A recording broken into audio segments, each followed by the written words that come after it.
إن الحمد لله نحمده ونستعينه ونستغفره ونعوذ بالله من شرور أنفسنا ومن سيئات أعمالنا من يهده الله فلا مضل له ومن يضلل فلا هادي له وأشهد أن لا إله إلا الله وحده لا شريك له وأشهد أن محمدًا عبده ورسوله يا أيها الذين آمنوا اتقوا الله حق تقاته ولا تموتن إلا وأنتم مسلمون يا أيها الناس اتقوا ربكم الذي خلقكم من نفس واحدة وخلق منها زوجها وبث منهما رجالا كثيرا ونساء واتقوا الله الذي تساءلون به والأرحام إن الله كان عليكم رقيبا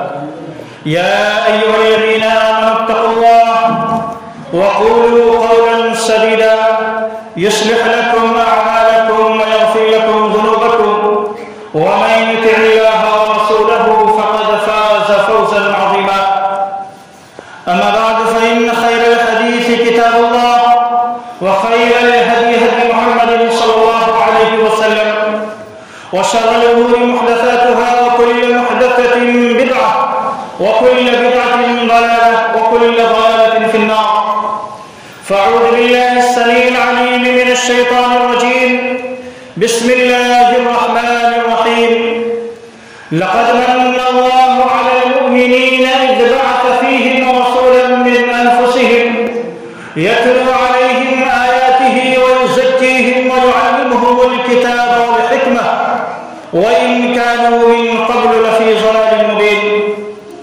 اللهم صل على محمد وعلى آل محمد كما صليت على إبراهيم وعلى آل إبراهيم إنك حميد مجيد اللهم بارك على محمد وعلى آل محمد كما باركت على إبراهيم وعلى آل إبراهيم إنك حميد مجيد تمام قسم کی حمد و ثنا بڑائی اور کبریائی اس اللہ وحدہ لا شریک کے لیے لائق و زیبا ہے جس نے ہمیں اور آپ کو پیدا فرمایا اور اپنی بے شمار انگنت نعمتوں سے نوازا وَإِن تَعُدُّوا نِعْمَةَ اللَّهِ لَا تُحْصُوهَا بعد درود و سلام کے بے شمار نذرانے پیش ہوں اس ذات مبارکہ مطہرہ پر جو ساری کائنات کے لیے رشد و ہدایت کے پیغامبر بنا کر بھیجے گئے جو خاتم النبیین سید المرسلین رحمت للعالمین بن کر مبعوث ہوئے اور جن کا نام الہی اسم گرامی احمد مجتبی محمد مصطفیٰ صلی اللہ علیہ وسلم ہے برادران اسلام معزز سامعین کرام نوجوان دوستوں پردہ نشین خواتین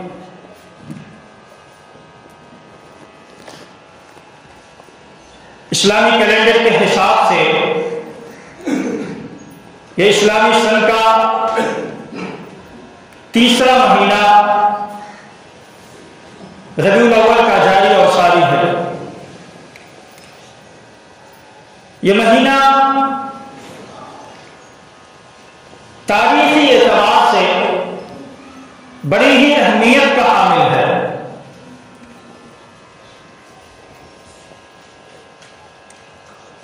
اس کی وجہ محمد عربی کریم صلی اللہ علیہ وسلم کی اسی مہینے کے اندر ولادت ہوئی اور اسی مہینے کے اندر نبی اکرم صلی اللہ علیہ وسلم کی وفات بھی ہوئی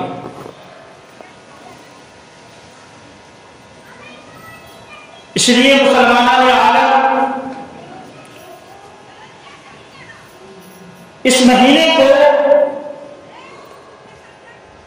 جانتے ہیں اور سمجھتے ہیں اور مسلمانوں نے یہ مہینہ بہت ہی مشہور اور معروف مہینہ ہے لہذا اسی مہینے کی مناسبت سے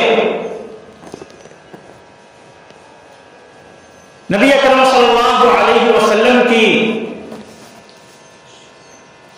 بعثت کے مقاصد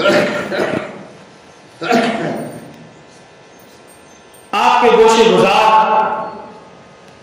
کرنے کی شہادت حاصل کر رہا ہوں۔ مسلم معاشرہ اس مہینے کے اندر بہت ساری بدعات و خرافات بھی کرتے ہیں، اور اس مہینے میں جشن عید میلاد النبی کے نام سے مجلسیں بھی منعقد کی جاتی ہیں۔ آپ صلی اللہ علیہ وسلم کی ولادت بھی منائی جاتی ہے، آپ صلی اللہ علیہ وسلم کا برتھ ڈے بھی منایا جاتا ہے، نبی اکرم صلی اللہ علیہ وسلم کی ولادت کے تذکرے بھی کیے جاتے ہیں، آپ کی سیرت کا بھی تذکرہ ہوتا ہے، آپ کی صورت کا بھی تذکرہ ہوتا ہے۔ نبی اکرم صلی اللہ علیہ وسلم جب پیدا ہوئے تو کیا کیا ہوا اس کا بھی تذکرہ کیا جاتا ہے۔ لیکن جو بات ہمیں بیان کرنی تھی، جو بات امت کو بتلانا مقصود تھی، شاید آج کے علماء اس کو چھپاتے ہیں اور اس کو بیان نہیں کرتے، نہ عوام الناس تک ان باتوں کو پہنچاتے ہیں کہ نبی اکرم صلی اللہ علیہ وسلم کی بعثت کے مقاصد کیا تھا۔ آپ جو اس دنیا کے اندر بھیجے گئے نبی اور رسول بنا کر کے، تو اس کا مقصد کیا تھا؟ آپ اس دنیا کے اندر کیوں تشریف لائے؟ آپ کی تشریف آوری کے کیا کیا مقاصد تھے؟ نبی اکرم صلی اللہ علیہ وسلم کی کہ اس امت پر کیا کیا حقوق ہیں؟ ہمیں نبی اکرم صلی اللہ علیہ وسلم کی زندگی کو اور آپ کی صورت سے ہمیں کیا کیا درس ملتا ہے اور کیا کیا سبق ملتا ہے، اس کو بھی سمجھنے اور جاننے کی ضرورت ہے اس مہینے کے اندر۔ آئیے بڑے ہی اختصار کے ساتھ میں چند باتیں آپ حضرات کے گوشے گزار کروں کہ نبی اکرم صلی اللہ علیہ وسلم کی بعثت کے مقاصد کیا ہے۔ اور اس سے پہلے ایک حدیث پاک آپ کے گوشے گزار کرو کہ نبی اکرم صلی اللہ علیہ وسلم کو کس طرح سے نبوت ملی، آپ کس طرح سے نبوت اور رسالت کے مقام پر فائز کیے گئے۔ حضرت ابو ذر غفاری رضی اللہ تعالی عنہ کہتے ہیں کہ اللہ کے رسول صلی اللہ علیہ وسلم آپ کو کس طرح علم ہوا کہ آپ نبی بنا کر کے بھیجے گئے؟ آپ کو کیسے علم ہوا، آپ کو کیسے پتا چلا کہ آپ نبی بنا کر کے بھیجے گئے؟ نبی اکرم صلی اللہ علیہ وسلم فرماتے ہیں کہ اے ابو ذر، میں مکہ کی کسی وادی میں تھا، میرے پاس دو فرشتے آئے، ایک تو آ کر زمین پر ٹھہر گئے اور دوسرا وَكَانَ آخر بَيْنَ السَّمَاءِ وَالْأَرْضِ، زمین و آسمان کے درمیان معلق رہا۔ ایک فرشتے نے دوسرے فرشتے سے کہا اَهْوَهُ، کیا یہ وہی ہیں جن کے پاس ہم دونوں کو بھیجا گیا ہے؟ کیا یہ وہی شخصیت ہے؟ کیا یہ وہی محمد صلی اللہ علیہ وسلم ہیں جن کے پاس ہم دونوں کو اللہ رب العزت نے بھیجا ہے؟ جو فرشتہ نیچے تھا کہتا ہے کہ ہاں یہ وہی محمد صلی اللہ علیہ وسلم ہیں جن کے پاس ہم دونوں کو بھیجا گیا۔ جو فرشتہ زمین و آسمان کے درمیان معلق تھا کہتا ہے کہ اس کا وزن کرو، نبی اکرم صلی اللہ علیہ وسلم کا وزن کرو، آپ صلی اللہ علیہ وسلم کو تولو ایک آدمی کے ساتھ۔ نبی اکرم صلی اللہ علیہ وسلم فرماتے ہیں کہ مجھے ایک آدمی کے ساتھ میرا وزن کیا گیا، میرا پلڑا بھاری رہا۔ چنانچہ فرشتے نے کہا کہ اس کو 10 آدمیوں کے ساتھ وزن کرو، اس کو تولو۔ نبی اکرم صلی اللہ علیہ وسلم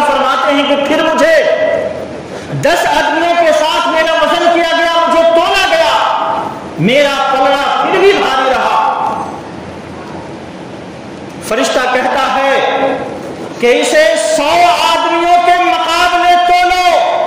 نبی اکرم صلی اللہ علیہ وسلم فرماتے ہیں کہ مجھے 100 آدمیوں کے مقابلے تولا گیا, میرا پلڑا پھر بھی بھاری رہا, میرا وزن پھر بھی بھاری رہا. فرشتہ کہتا ہے کہ سنو, اسے 1000 آدمیوں کے مقابلے تولو.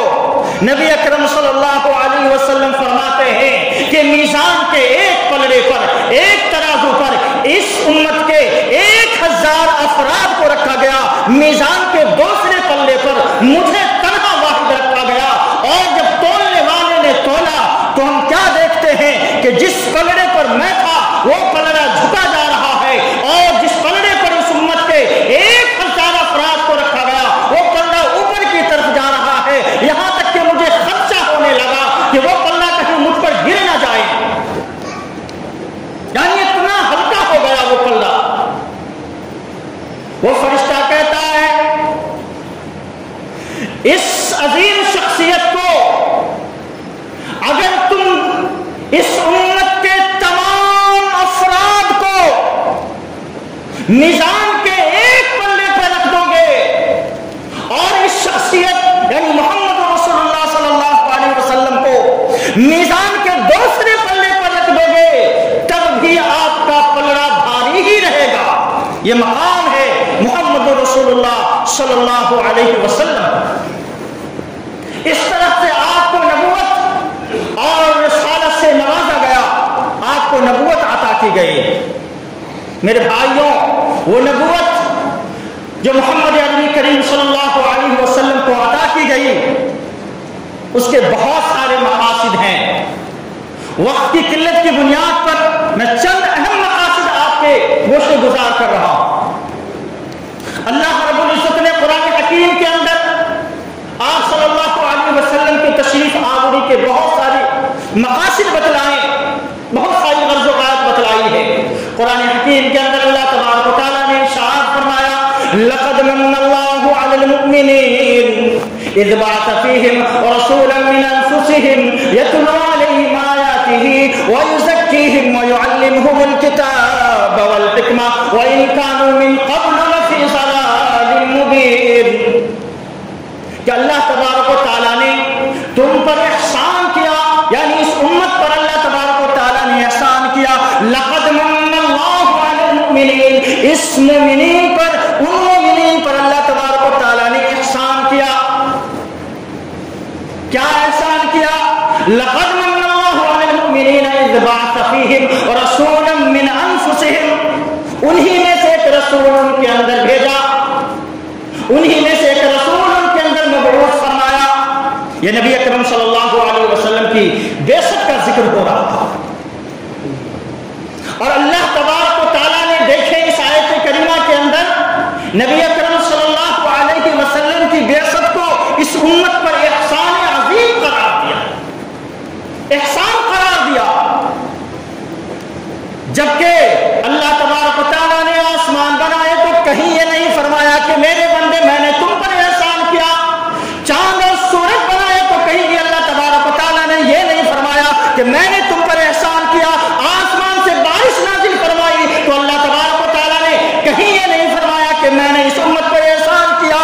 اللہ تبارک و تعالیٰ نے دریا بہائے تو کہیں یہ نہیں فرمایا کہ میں نے تم پر احسان کیا. اللہ تبارک و تعالیٰ نے روزی رزق عطا فرمائی تو کہیں یہ قرآن کے اندر نہیں فرمایا کہ میں نے تم پر احسان کیا.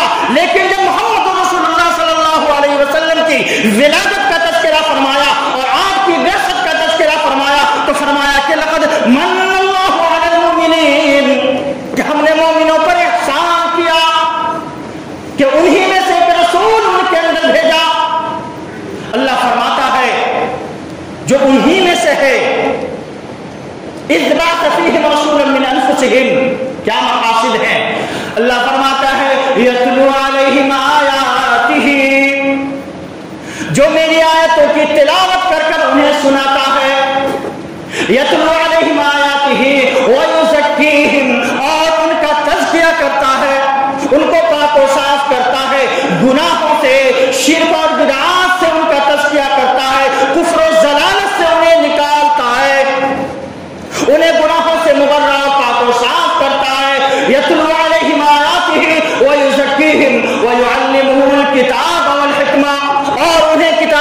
امت کی تعلیم دیتا ہے۔ یہ نبی اکرم صلی اللہ علیہ وسلم کی تشریف آوری اور آپ صلی اللہ علیہ وسلم کی بعثت کے مقاصد اللہ تبارک و تعالیٰ ذکر فرماتے ہیں۔ اس آیت کریمہ کے اندر اللہ تبارک و تعالیٰ نے 3 مقاصد کی طرف توجہ دلائی۔ ایک تو یہ کہ نبی اکرم صلی اللہ علیہ وسلم کی آمد اس لیے ہوئی کہ آپ صلی اللہ علیہ وسلم نے اس امت کو قرآن جیسی عظیم کتاب پڑھ کر لوگوں کو سمجھایا اور اللہ کے احکام لوگوں کو بتلائے۔ آج نبی اکرم صلی اللہ علیہ وسلم کی وفات ہو گئی اور آپ اس دنیا سے رخصت فرما گئے۔ اب یہ ذمہ داری ہماری ہے کہ ہم ان آیات کی اور اس قرآن عظیم اور اس مقدس کتاب کی کتنی تلاوت کرتے ہیں، کتنی بار اس کو پڑھتے ہیں۔ یہ ہماری آپ کی ذمہ داری ہے کہ بارہا ہم اس قرآن کو جس مقصد کے لیے نبی اکرم صلی اللہ علیہ وسلم کی بعثت ہوئی تھی، اس بعثت کو جانیں اور سمجھیں اور قرآن عظیم اور قرآن مقدس کی تلاوت ہم کریں۔ اللہ کے نبی صلی اللہ علیہ وسلم نے تو ہمیں شرک سے پاک و صاف کیا۔ آج ہم اپنے سماج اور معاشرے میں دیکھیں کہ ہم کتنے پاک و صاف ہیں شرک سے، بدعات سے، خرافات سے۔ آج نہ جانے محبت رسول کے کا نام لے لے کر لوگ کیسی کیسی خرافات اور کیسی کیسی بدعات اور رسومات معاشرے کے اندر ایجاد کی ہے۔ نبی اکرم صلی اللہ علیہ وسلم کی محبت کا دم کرنے والے آج محمد رسول اللہ صلی اللہ علیہ وسلم کی شان میں گستاخی کرتے نظر آ رہے ہیں، آپ کے تعلق سے غلو کرتے نظر آ رہے ہیں۔ یہ نبی اکرم صلی اللہ علیہ وسلم کی ولادت پر آپ کا برتھ ڈے منانا، جشن منانا، یہ نبی اکرم صلی اللہ علیہ وسلم کی تعلیمات کے خلاف ہے۔ نبی اکرم صلی اللہ علیہ وسلم نے اپنی ولادت کبھی نہیں منائی، اپنا برتھ ڈے کبھی نہیں منایا، صحابہ کرام نے اپنی ولادت کبھی نہیں منائی، اپنا برتھ ڈے کبھی نہیں منایا۔ یہ اغیار کا طریقہ ہے جو آج مسلمانوں نے اپنا لیا ہے اور امت کے اندر اس بدعت کو ایجاد کیا ہوا ہے کہ جس طرح ہم ایک دوسرے کے ولادت پر، اس کی پیدائش پر ایک دوسرے کو مبارکباد دیتے ہیں اور جشن مناتے ہیں، کیک کاٹتے ہیں، اسی طرح سے نبی اکرم صلی اللہ علیہ وسلم کی اس مہینے کے اندر ولادت ہوتی ہے تو مسلمان جو ہے اس مہینے کے اندر جشن عید میلاد النبی کے نام سے طرح طرح کی مجلسیں منعقد کرتے ہیں، کھچڑے پکواتے ہیں، مٹھائیاں کھاتے ہیں۔ جشن تو ایک طرف ہم منا رہے ہیں میرے بھائی، 9 ربیع الاول کو نبی اکرم صلی اللہ علیہ وسلم کی ولادت ہوئی صحیح تاریخ کے مطابق۔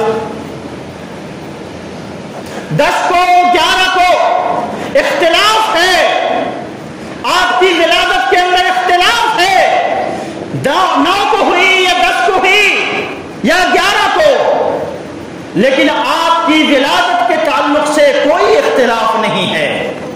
سبھی یہ کہتے ہیں کہ نبی اکرم صلی اللہ علیہ وسلم کی وفات 12 ربیع الاول کو ہوئی اور اسی دن جشن منایا جاتا، اسی دن نبی اکرم صلی اللہ علیہ وسلم کی برتھ ڈے منائی جاتی ہے۔ ذرا سوچیں کہ ہم کتنے محب رسول ہیں، نبی اکرم صلی اللہ علیہ وسلم سے ہم کتنی محبت کرنے والے ہیں۔ ایک طرف اگر ہمارے گھر میں کوئی مر جائے، کسی کی موت ہو جائے، کوئی وفات پا جائے، ٹھیک اسی دن آپ کا پڑوسی آپ کے پاس ڈھولک بجائے، تاشے بجائے، گانا گائے، مجلسیں منعقد کرے تو کیا ہم کو برا لگے گا یا نہیں لگے گا؟ اس پڑوسی کو جس کی ہاں موت ہو گئی ہے، ٹھیک اسی دن وہ سب ڈھولک بجائے، ناچ گانے کرے، مجلسیں منعقد کرے تو اس شخص کو برا لگے گا یا نہیں لگے گا؟ ظاہر سی بات ہے، وہ انسان ہے، اس کے اندر شرم اور حیا باقی ہے، غیرت ہے، تو اس کو برا لگے گا کہ میرا باپ اسی دن مر گیا، اس دنیا سے چلا گیا اور تو جشن مناتا ہے، تو محفلیں سجا رہا ہے، تو کھانے بانٹ رہا ہے، تو ڈھولک اور تاشے بجا رہا ہے، تو جلوس نکال رہا ہے، اس کو غیرت آئے گی، اس کو حیا آئے گی، اس کو شرم آئے گی۔ بین ہی نبی اکرم صلی اللہ علیہ وسلم 12 ربیع الاول کو اس دنیا سے آپ وفات فرما گئے، اسی دن ٹھیک اسی تاریخ کو جشن منانا، اسی تاریخ کو ڈھولک بجانا، اسی تاریخ کو مجلس منعقد کرنا، اسی تاریخ کو طرح طرح کی گفتگو کرنا، یہ کہاں تک مناسب ہے اور کہاں تک ہم جو ہے نبی اکرم صلی اللہ علیہ وسلم کی تعلیمات پر عمل کریں۔ جو باتیں تھیں اور جو نبی اکرم صلی اللہ علیہ وسلم کے مقاصد تھے، ہم نے اس پر عمل تو کیا نہیں، لیکن جو باتیں جو دین کا حصہ نہیں ہے، جو اسلام کا حصہ نہیں ہے، جو اللہ اس کے رسول نے ہمیں حکم نہیں دیا، ہم اس پر جو ہے عطل ہے کہ نہیں، ہمیں منانا ہے تو منانا ہے، ہمیں کرنا ہے تو کرنا ہے۔ میرے بھائی، اللہ تبارک و تعالیٰ نے قرآن حکیم میں نبی اکرم صلی اللہ علیہ وسلم کی بعثت کا تذکرہ فرماتے ہوئے فرماتا ہے وَلَقَدْ بَعَثْنَا فِي كُلِّ أُمَّةٍ رَسُولًا أَنِ اعْبُدُوا اللَّهَ وَاجْتَنِبُوا الطَّاغُوتَ۔ ہم نے ہر امت کے اندر رسول بھیجا، کیا مقصد ہے؟ فی کل امت رسولا ان اعبدوا اللہ، تاکہ ایک اللہ کی عبادت کی جائے، واجتنبوا الطاغوت، اور تمام طاغوت کا انکار کیا جائے، تمام معبودان باطلہ کا انکار کیا جائے۔ نبی اکرم صلی اللہ علیہ وسلم کی بعثت کا سب سے اہم اور سب سے بڑا مقصد یہی ہے جو تمام نبیوں کی بعثت کا مقصد ہے۔ وَلَقَدْ بَعَثْنَا فِي كُلِّ أُمَّةٍ رَسُولًا، تمام رسولوں کی بعثت کا مقصد ایک اللہ وحدہ لا شریک کی عبادت اور اس کی بندگی ہے، اور تمام طرح کے شرک سے، بدعات سے، خرافات سے نجات حاصل کرنا، تمام طرح کے شرک اور بدعات سے دور رہنا ہے، کلی طور پر اس سے اجتناب کرنا ہے۔ یہ نبی اکرم صلی اللہ علیہ وسلم کی بعثت کے مقاصد میں سے ایک اہم مقصد۔ نبی اکرم صلی اللہ علیہ وسلم کی اس امت پر بہت سارے حقوق ہیں۔ سب سے پہلا حق یہ ہے کہ ہم نبی اکرم صلی اللہ علیہ وسلم پر ایمان لائیں، اس طرح سے جس طرح سے اللہ رب العزت نے ہمیں حکم دیا ہے، یعنی وہ چیزیں جو ظاہری ہیں ان پر بھی ہمارا ایمان ہو، اور جن کا تعلق غیبی امور سے ہے ان پر بھی ہمارا ایمان ہو۔ اللہ تبارک و تعالیٰ نے فرمایا کہ اِنَّا أَرْسَلْنَاكَ شَاهِدًا وَمُبَشِّرًا وَنَذِيرًا لِتُؤْمِنُوا بِاللَّهِ وَرَسُولِهِ وَتُعَزِّرُوهُ وَتُوَقِّرُوهُ وَتُسَبِّحُوهُ بُكْرَةً وَأَصِيلًا۔ اے نبی، ہم نے آپ کو شاہد اور مبشر اور نذیر بنا کر کے بھیجا۔ اِنَّا أَرْسَلْنَاكَ شَاهِدًا وَمُبَشِّرًا وَنَذِيرًا، اے نبی ہم نے آپ کو شاہد یعنی گواہی دینے والا بنا کر کے بھیجا، مبشر یعنی خوشخبری دینے والا بنا کر کے بھیجا، نذیر یعنی ڈرانے والا بنا کر کے بھیجا۔ لِتُؤْمِنُوا بِاللَّهِ وَرَسُولِهِ، تاکہ لوگ اللہ اس کے رسول پر ایمان لائیں۔ یہ نبی اکرم صلی اللہ علیہ وسلم کی بعثت کا مقصد ہے۔ اس امت پر نبی اکرم صلی اللہ علیہ وسلم کا پہلا حق ہے کہ ہم نبی اکرم صلی اللہ علیہ وسلم پر ایمان لائیں۔ ایمان بھی کیسا؟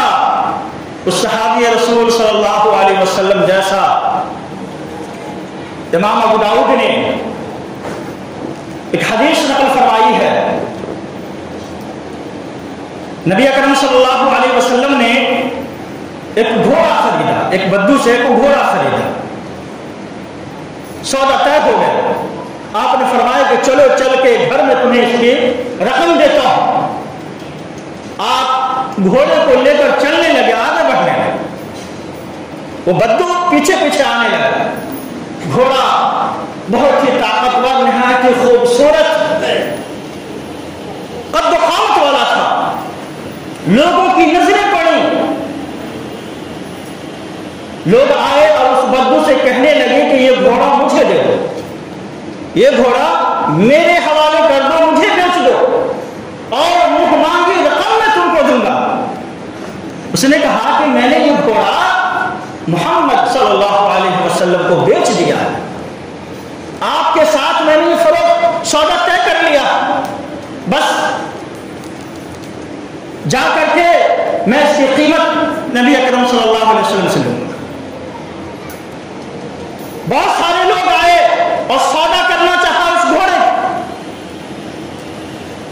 چنانچہ وہ شخص کی نیت جو ہے خراب ہو گئی اور کہا کہ محمد صلی اللہ علیہ وسلم یہ گھوڑا مجھے واپس کر دو، میں اس کو کسی اور کے حوالے کروں گا، کسی اور کے ساتھ بیچوں گا۔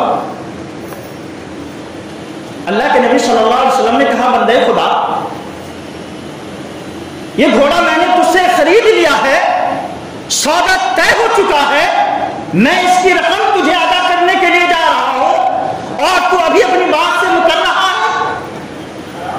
وہ شخص کہتا ہے بدو کہ میں نے آپ کے ساتھ کوئی گھوڑا نہیں بیچا، کوئی سودا طے نہیں ہوا، دیکھیں مکر گیا فوراً، ادھر سے پیسے زیادہ ملے، قیمت زیادہ ملی، مکر گیا فوراً۔ کہتا ہے کوئی گواہ جو آپ لائیں اور بتائیں کہ یہ گھوڑا واقعی میں نے آپ کے ساتھ بیچ دیا ہے۔ اب وہاں پر تو کوئی شخص تھا نہیں، کوئی گواہ تو تھا نہیں۔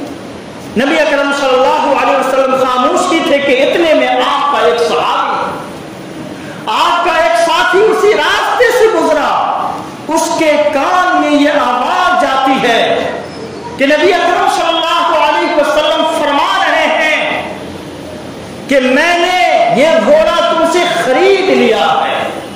اس صحابی رسول صلی اللہ علیہ وسلم کی کان میں اس آواز کا جانا تھا، وہ آئے اور کہتے ہیں کہ اے بدو، اے شخص، میں گواہی دیتا ہوں کہ یہ گھوڑا محمد رسول اللہ صلی اللہ علیہ وسلم نے تم سے خرید لیا ہے، میں اس بات کی شہادت دیتا ہوں۔ چنانچہ نبی اکرم صلی اللہ علیہ وسلم نے اس کی شہادت پر وہ گھوڑا اس سے لیا۔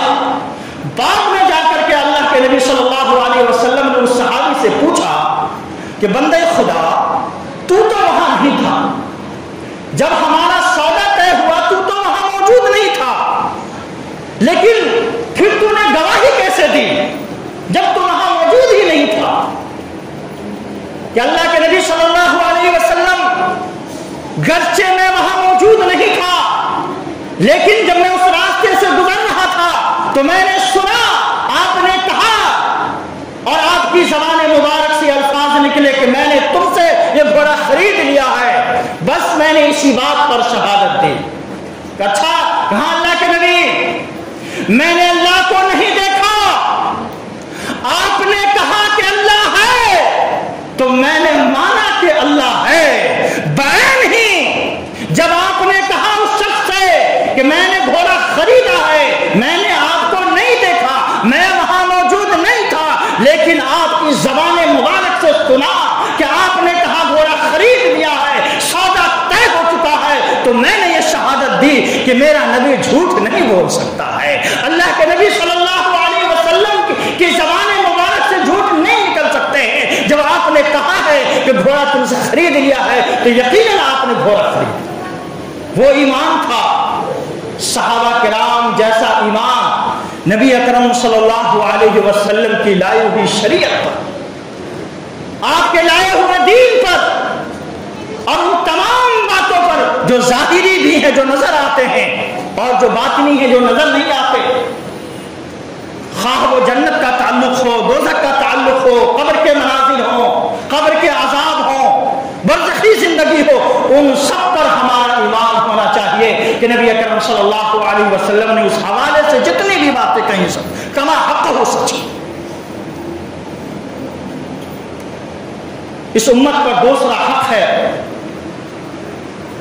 کہ ہم نبی اکرم صلی اللہ علیہ وسلم کی اطاعت اور آپ کی اتباع و پیروی کریں۔ اللہ تبارک و تعالیٰ نے قرآن حکیم کے اندر فرمایا وَمَا أَرْسَلْنَا مِن رَسُولٍ إِلَّا لِيُطَاعَ بِإِذْنِ اللَّهِ، کہ ہم نے رسول بھیجا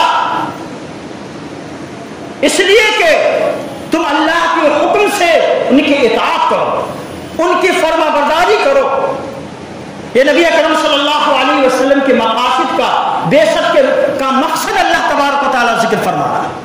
وما ارسلنا من رسول الا ليطاع باذن اللہ، ہم نے اس لیے رسول کو بھیجا تاکہ تم اللہ کے حکم سے ان کی اطاعت کرو، ان کی فرما برداری کرو، ان کی اتباع اور پیروی کرو۔ اور اتباع اور پیروی کیسی، اطاعت کیسی؟ نبی اکرم صلی اللہ علیہ وسلم کے صحابہ، آپ سے محبت کرنے والے، آپ کے اوپر جان نچھاور کرنے والے، صحابہ کرام جیسی محبت اور صحابہ کرام جیسی اطاعت۔ اللہ کے نبی صلی اللہ علیہ وسلم نے، ذرا اس وقت کو یاد کریں، جنگ بدر کا موقع ہے، مسلمان کی تعداد کم ہے، کافروں کی تعداد بہت زیادہ ہے۔ مسلمان صرف 313، وہ ہزاروں کی تعداد میں ہے۔ اللہ کے نبی صلی اللہ علیہ وسلم صحابہ کرام سے مشورہ کرتے ہیں کہ صحابہ بتلاؤ جنگ کس طرح سے، کیسے، کہاں لڑی جائے۔ اس وقت جبکہ صحابہ کرام کے دلوں کے اندر خدشہ تھا اور یہ جانتے تھے کہ اگر ہم تعداد میں بہت ہی کم ہیں ان کافروں کے، ان منافقوں کے، اور وہ ہزاروں ہزار کی تعداد میں، ان سے جنگ لڑنا یقیناً اپنی جان کو خطرہ ہے۔ اس موقع پر جب اللہ کے نبی صلی اللہ علیہ وسلم نے صحابہ کرام سے مشورہ طلب کیا کہ ان سے جنگ لڑی جائے یا نہیں، کہاں لڑی جائے، کیسے لڑی جائے، صحابہ کرام یہ کے بعد دیگرے کھڑے ہوئے اور کہتے ہیں کہ اللہ کے نبی صلی اللہ علیہ وسلم ہماری جان آپ پر قربان۔ اللہ کے نبی صلی اللہ علیہ وسلم اگر آپ ہمیں حکم دیں گے، اگر آپ ہمیں حکم دیں گے کہ سمندر کے اندر ہم چھلانگ لگائیں، کہ اللہ کے نبی صلی اللہ علیہ وسلم ہم حاضر ہیں، آپ کے ایک اشارے پر ہم سمندر کے اندر چھلانگ لگانے کے لیے تیار ہیں۔ اللہ کے نبی صلی اللہ علیہ وسلم اگر آپ کا حکم ہو اور آپ ہمیں کہیں برق الغراق تک جانے کے لیے، زمین کے آخری حصے تک پہنچنے کے لیے، تو ہم آپ کے پیچھے پیچھے چلنے کے لیے تیار ہیں۔ اللہ کے نبی صلی اللہ علیہ وسلم بس آپ کا اشارہ ہو۔ اللہ کے نبی صلی اللہ علیہ وسلم ہم اس طرح سے نہیں کہیں گے جس طرح سے بنی اسرائیل نے حضرت موسیٰ علیہ السلام سے کہا تھا، فَاذْهَبْ أَنْتَ وَرَبُّكَ فَقَاتِلَا إِنَّ هَاهُنَا قَاعِدُونَ، کہ جاؤ تم اور تمہارا رب جا کر کے میدان میں ان سے جو ہے لڑائی اور قتال کرو۔ ہم اس طرح سے نہیں کہیں گے، بلکہ آپ کے ساتھ ہم چلنے کے لیے تیار ہیں، اپنے جانوں کو قربان کرنے کے لیے تیار ہیں، بس آپ ہمیں حکم فرمائیں۔ اللہ کے نبی صلی اللہ علیہ وسلم کی اطاعت اس طرح سے ہر معاملے میں جان کی بازی لگانے کی باری آئی تب بھی صحابہ کرام نے آپ کی اطاعت میں، آپ کی اتباع میں پیچھے نہیں ہٹے۔ مال نچھاور کرنے کی باری آئی تب بھی صحابہ کرام پیچھے نہیں ہٹے۔ غزوہ تبوک کا وہ منظر یاد کیجئے، وہ وقت یاد کیجئے جب اللہ کے نبی صلی اللہ علیہ وسلم نے اس تنگی کے وقت میں صحابہ کرام سے چلنے کی اپیل کی، جس کے پاس جو کچھ موجود تھا سب کے سب جو ہے اپنی حیثیت کے مطابق اللہ کے نبی صلی اللہ علیہ وسلم کے قدموں میں اپنے مال نچھاور کیے۔ ایک صحابی عقیل انصاری رضی اللہ تعالی مزدور آدمی تھا، کچھ نہیں تھا، مال گھر میں کچھ بھی موجود نہیں تھا۔ کہا اللہ کے نبی صلی اللہ علیہ وسلم نے چندے کی اپیل کی ہے، میں کیا کروں، میں کہاں سے دوں، میں غریب آدمی، گھر میں کوئی ساز و سامان نہیں۔ ایک یہودی کے یہاں رات بھر انہوں نے مزدوری کی، رات بھر مزدوری کی جاگ کر، اور صبح کو چند کھجوریں جو مزدوری نے ملی وہ صحابی رسول صلی اللہ علیہ وسلم لے کر آئے اور اللہ کے نبی صلی اللہ علیہ وسلم کے قدموں میں پیش کہ اللہ کے نبی صلی اللہ علیہ وسلم میرے پاس کچھ نہیں تھا، میں نے رات بھر مزدوری کر کے محنت کر کے جاگ کر کے یہ چند کھجوریں جو مجھے مزدوری میں ملی ہیں اللہ کے نبی صلی اللہ علیہ وسلم آپ کی خدمت میں پیش. وہ جذبات، وہ اطاعت، وہ محبت ہونی چاہیے. نبی اکرم صلی اللہ علیہ وسلم کے بعثت کے جو مقاصد ہیں ان پر ہمارا عمل ہونا چاہیے. سب سے پہلے ہر طرح کے شرک سے اور بدعات سے ہم توبہ کر لیں. آپ اس دنیا کے اندر شرک کے خاتمے کے لیے آئے تھے، باطل کو کفر کو مٹانے کے لیے آئے تھے. ہم آپ کی امت ہیں. اپنے سماج میں، معاشرے میں، اپنے گھروں میں، اپنے بچوں میں دیکھیں کہ کس کے اندر کہاں تک شرک موجود ہے، پایا جاتا ہے. اس شرک کو ختم کریں. بدعات ہے ایک ایسی ضلالت، ایک ایسی گمراہی ہے. روز قیامت اللہ کے نبی صلی اللہ علیہ وسلم کے پاس جب آخری وقت میں ہم پہنچیں گے، کچھ لوگ ایسے ہوں گے جن کے پاس جب وہ شخص جو ہے، امت جو ہے، وہ چند افراد جو ہے اللہ کے نبی صلی اللہ علیہ وسلم کے پاس جانے لگیں گے. آپ فرمائیں گے شوقاً شوقاً لمن غیر آبادی. فرشتے کہیں گے اللہ کے نبی یہ وہ لوگ ہیں جو آپ کے مر جانے کے بعد، آپ کی وفات کے بعد دنیا کے اندر طرح طرح کی بدعات کیے، طرح طرح کے خرافات کیے. آپ فرمائیں گے شوقاً شوقاً لمن غیر آبادی، ہٹاؤ ہٹاؤ اس کو میرے سامنے سے ہٹاؤ. دھتکار دیے جاؤ گے اس دن اس بدعات کی وجہ سے، رسومات اور خرافات کی وجہ سے. اس لیے تمام طرح کے بدعات سے بھی توبہ کریں. اللہ کے نبی صلی اللہ علیہ وسلم کے ہر معاملے میں اتباع اور پیروی کریں.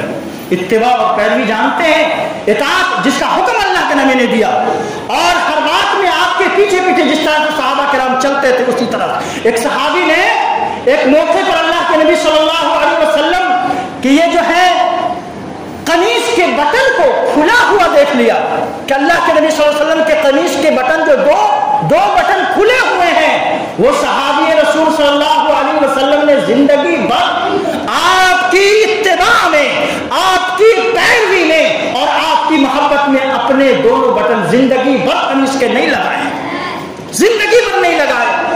کہا ہم نے اللہ کے نبی صلی اللہ علیہ وسلم کو اسی طرح سے دیکھا. ایک صحابی جا رہے ہیں، راستے سے گزر رہے ہیں، اس طرف سے راستہ ہے لیکن تھوڑا سا مڑ کر کے آگے جا کے پھر اسی راستے پہ جاتے ہیں. کسی نے پوچھا آپ نے ایسا کیوں کیا؟ کہا جب اس راستے سے اللہ کے نبی صلی اللہ علیہ وسلم گزر رہے تھے تو اس موقع پر ہم نے دیکھا کہ اللہ کے نبی صلی اللہ علیہ وسلم یہاں سے تھوڑا کٹ کر کے داہنے طرف آئے اور پھر جا کے اس راستے سے ملے. میں نے آپ کی اتباع اور آپ کی محبت میں، یہ صحابہ کرام کا مزاج تھا، آپ کی اتباع اور آپ کی اطاعت اور آپ کی فرمانبرداری اور آپ سے محبت، اور اس محبت کا تقاضا ہے جس کو قرآن حکیم نے فرمایا قل ان کنتم تحبون اللہ فاتبعونی یحببکم اللہ ویغفر لکم ذنوبکم. اگر تم محبت کا دعویٰ کرتے ہو اللہ سے تو میرے محبوب کی اطاعت کرو، میرے محبوب کی فرما برداری کرو. میرے بھائیوں، وقت کا تقاضا ہے، باتیں بہت ساری ہیں. خلاصہ کلام یہ ہے کہ ہم نبی اکرم صلی اللہ علیہ وسلم کے ان مقاصد کو اپنے ذہن کے رکھیں. اس مہینے کے اندر خاص طور پر جس مقاصد کے تحت آپ کی بعثت ہوئی، آپ کو اس دنیا کے اندر بھیجا گیا، وہ مقاصد نہیں تھے جو آج معاشرے کے اندر، مسلم سماج کے اندر پائے جا رہے ہیں. ڈھولک بجانا، تاشا بجانا وغیرہ وغیرہ، جشن عید میلاد النبی منانا وغیرہ وغیرہ، یہ سب مقاصد میں سے نہیں ہے. جو اصل مقصد تھا اس امت نے اس کو بھلا دیا، اس کو فراموش کر دیا، اور جو چیزیں خرافات تھی، بدعات تھی، آج سماج کے اندر پھیلی ہوئی ہے. اللہ تبارک و تعالی ہماری اور ہمارے سماج کی اصلاح فرمائے. اللہ تبارک و تعالی تمام عالم اسلام کے اندر اتحاد اور اتفاق عطا فرمائے. مولا کریم ہمارے سماج سے تمام طرح کے بدعات اور خرافات کو مٹائے. اللہ تبارک و تعالی ہم سب کو شرک جیسی بیماریوں سے محفوظ فرمائے. اللہ تبارک و تعالی تمام عالم کے اندر اللہ تبارک و تعالی توحید کا بول بالا فرمائے. اللہ تبارک و تعالی ہمارے ملک کی، ہمارے معاشرے کی حفاظت فرمائے. اللہ تبارک و تعالی ہمارے جان اور مال کی حفاظت فرمائے. اللہ کریم ہم سب کے ماں و بہنوں کی، بیٹیوں کی عزت و آبرو کی حفاظت فرمائے. اللہ تبارک و تعالی ہماری اولاد کی اصلاح فرمائے. اللہ تبارک و تعالی انہیں دین کا داعی، اسلام کا سپاہی بنائے، ہماری آنکھوں کا ٹھنڈک بنائے. اللہ تبارک و تعالی ہماری اولاد کو تعلیم یافتہ بنائے. اللہ تبارک و تعالی جو لوگ اس دنیا سے جا چکے ہیں ان کے قبر کے اندر نور عطا فرمائے. اللہ تبارک و تعالی ان سب کی بخشش اور مغفرت فرمائے. آمین یا رب العالمین. وصلی اللہ علی النبی.